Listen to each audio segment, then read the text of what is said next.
அனைவருக்கும் வணக்கம்மா. இன்னைக்கு நம்ம நல்ல பதிவு தான் பார்க்க போறோம். நான் போடுற பதிவு எல்லாமே உங்களுக்கு நல்ல பயனுள்ள தகவலா இருக்குங்கிறத நான் நம்புறேன். அதே போல தான் இன்னைக்கும் நம்ம எல்லாருக்கும் ஒரு நல்ல பதிவா இருக்கணும் அப்படிங்கிறத யோசிச்சு இந்த பதிவை நான் உங்களுக்கு போடுறேன்ப்பா. நான் போடுற ஒரு பதிவுமே நான் முன்னாடியே ஒவ்வொரு வீடியோவிலையும் சொல்லியிருப்பேன். நான் எனக்கு எந்த அளவுக்கு பலன் கொடுத்துச்சு அப்படிங்கிறத வச்சு தான் உங்களுக்கு இந்த பதிவு நான் போடுவேன். இப்போ நம்ம இன்னைக்கு போறது தேங்காவை வச்சு தான்ப்பா பரிகாரம் பண்ண போறோம். தேங்காய் இப்போ இந்த பரிகாரம் நம்ம பண்ணும்போது நம்ம மேலே இருக்க திஷ்டியா இருக்கட்டும், இல்லை கடன் பிரச்சனையா இருக்கட்டும், இப்போ நமக்கு கஷ்டம் வந்துக்கிட்டே இருக்கு அப்படின்னு நம்ம நினச்சோம்னா எதனால வரும்? ஒன்று யாராவது நம்மளை பார்த்து பொறாமப்படுவாங்க. அப்படி இல்லைன்னா நம்ம மேலே கண் திஷ்டியா இருக்கும். இப்படி இல்லை ஏதாவது ஒரு பிரச்சனைகள் வந்துக்கிட்டே இருக்கு அப்படின்னா இது எல்லாத்துக்கும் முதல் காரணம் எதுவா இருக்கும்னா கண் திஷ்டி தான்ப்பா. அப்ப நம்ம என்ன பண்ணுவோம்? நம்ம பிரச்சனைகள்லாம் தீர்க்கணும் அப்படின்னு சொல்லி பார்த்தோம்னா யாருக்கிட்ட போவோம்? கடவுள்கிட்ட தானே போவோம். அப்ப அதே மாதிரி நம்ம இந்த தேங்காவை வச்சு விநாயகர்கிட்ட தான், நம்ம பிள்ளையார்கிட்ட தான் நம்மளுடைய வேண்டுதலை வேண்ட போறோம். நம்மளுடைய எங்க போனாலும், ஒரு வேலைக்கு போனாலும் சரி, இல்லை யார்ட்டையாவது நம்ம பண விஷயமா போனாலும் சரி, இல்லை ஒரு லோன் விஷயமா போனாலும், இல்லை ஒரு வியாபார விஷயமா போனாலும் எதுவுமே நடக்க மாட்டேங்குது. ஏதாவது ஒரு தடங்கல் வந்துக்கிட்டே தாம்மா இருக்குது அப்படின்னு சொல்றவங்களுக்காக தான் இந்த பரிகாரம். நம்ம எல்லாருக்குமே இது தெரிஞ்சிருக்கும். ஆனா இதை நம்ம சரிவர யாருமே நடைமுறைப்படுத்துறது இல்ல. அதனால தான் நமக்கு இது மறைஞ்சு போயிருக்கு. நிறைய நிறைய பேர் என்ன பண்ணுவாங்க அப்படின்னா, இப்ப சில விஷயங்கள் போகும்போது பிள்ளையார கும்பிட்டுட்டு போற பழக்கம் எல்லார்கிட்டயுமே இருக்கும். ஏன் அப்படின்னு சொல்லி பார்த்தோம்னா, நம்மளுடைய முழு முதற் கடவுள் யாரு அப்படின்னு சொன்னோம்னா, பிள்ளையார் தான். நம்ம ஏதாவது ஒரு காரியம் செய்யும்போது கூட என்ன பண்ணுவோம்னா, அந்த பிள்ளையார் சுழி போட்டுட்டு தான் அந்த காரியத்த நம்ம தொடங்குவோம். அது எல்லாரும் செய்யக்கூடியது தான். அதே மாரி தான் இப்ப நம்ம இந்த தேங்காவ வச்சு ஒரு நல்ல பரிகாரம் பார்க்க போறோம். என்னன்னா, முதல்ல நீங்க என்ன பண்ணனா, இந்த தேங்காய் பரிகாரம் செய்யறதுக்கு நீங்க திங்கட்கிழமையிலேருந்து தான்ப்பா ஆரம்பிக்கணும். மொத்தம் நமக்கு 15 தேங்காய் வேணும். ஆனா திங்கட்கிழமையில தான் இந்த தேங்காவ நீங்க வாங்கணும். மொத்தமாவே இந்த தேங்காவ நீங்க வாங்கிட்டு வந்துடலாம். ஆனா திங்கட்கிழமையிலேயே முதல் ஆரம்பி. இப்ப நம்ம என்ன பண்றோம்னா, திங்கட்கிழமை அன்னைக்கு போயிட்டு மொத்தமா 15 தேங்காய் வாங்கிட்டு வந்துடலாம்.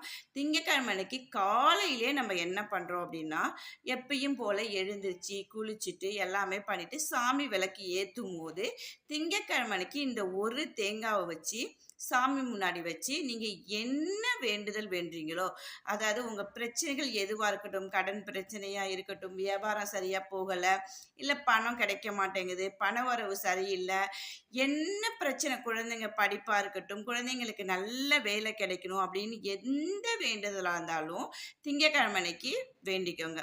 வேண்டிக்கிட்டு ஒரு தேங்காய் தான் திங்கட்கிழமை அன்னைக்கு வைக்கணும். காலையில என்ன பண்றோம் அப்படின்னு சொன்னோம்னா, காலையிலே விளக்கேத்தி வச்சுட்டு, நீங்க எப்ப வேணாலும் ஆனா இந்த தேங்காய் காலையிலிருந்து சாயங்காலம் வரைக்கும் நம்மளுடைய பூஜை அறையில தான்ப்பா இருக்கணும்.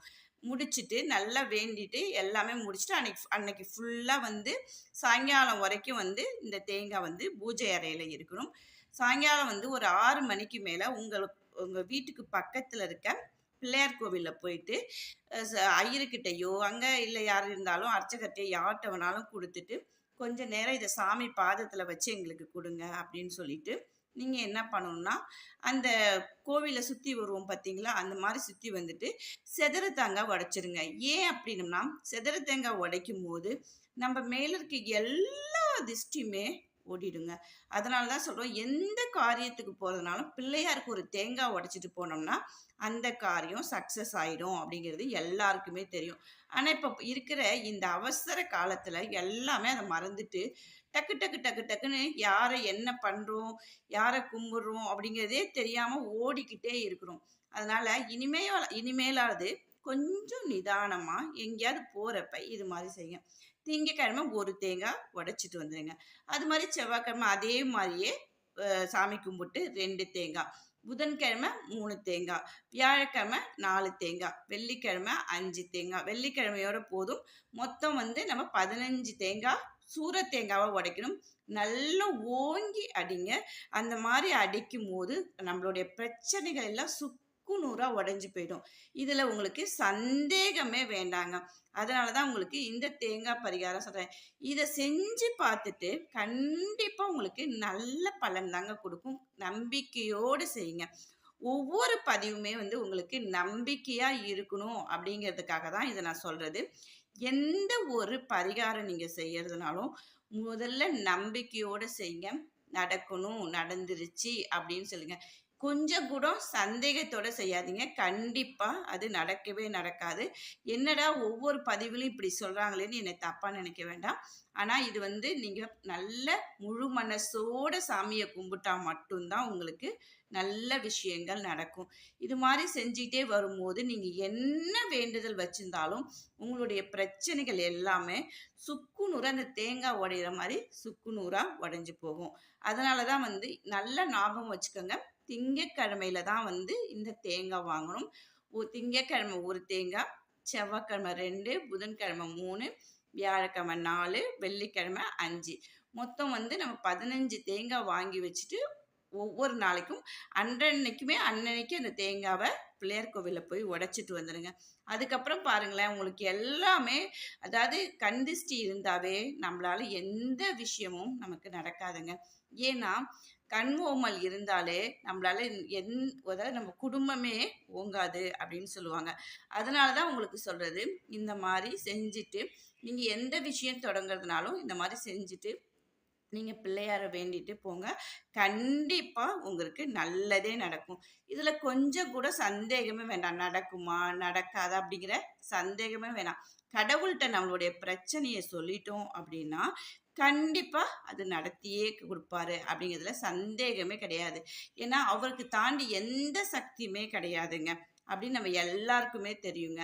என்ன கொஞ்சம் லேட் ஆகும். சிலருக்கு உடனே நடக்கும். சிலருக்கு கொஞ்சம் லேட் ஆகும். அதுக்காக மனம் நம்ம வந்து, ஐயோ! நமக்கு லேட் ஆகுதே அப்படின்னு நம்ம நினைக்கக்கூடாது. எப்பயுமே ஒரு விஷயம் நமக்கு தடுங்குது அப்படின்னு சொன்னா, இத விட ஒரு பெரிய நல்ல விஷயம் நமக்கு காத்துட்டு இருக்கு. இத விட நல்ல நெறைய விஷயம் நமக்கு நல்ல விஷயமா நடக்க போகுது அப்படிங்கிற நம்பிக்கையோட இருங்க. நம்பிக்கைய மட்டும் எப்பயுமே இழந்துராதீங்க. நம்பிக்கை இல்லாத எந்த பரிகாரத்தையும் செய்யாதீங்க. அப்படின்னு சொல்றேன். சரிங்களா? இதே மாரி பதிவுகள் உங்களுக்கு வேணும்னா, என்னுடைய சேனல சப்ஸ்கிரைப் பண்ணுங்க. வாழ்க வளமுடன்.